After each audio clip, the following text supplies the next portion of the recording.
Despite the spirited efforts by 42 brave opposition MPs who rejected Constitutional Amendment Bill number 3 in Parliament last week, the bill sailed through the House of Assembly thanks to the adulterous fair between some opposition MPs and ZANU-PF. Zambia must watching a referendum or the streets. Either way, CAB3 must fall over subscribe or like on the bell icon.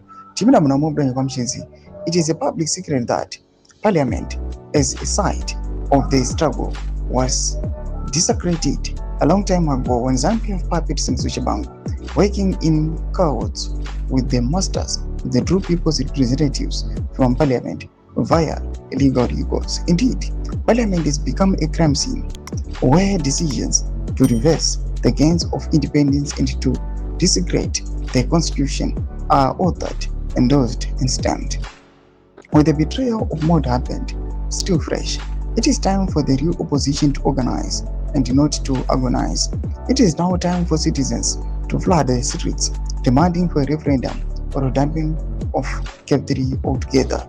The people, as has always been the case in every struggle for democracy, are the final arbiter. The streets are the biggest parliament. DRC is a sign.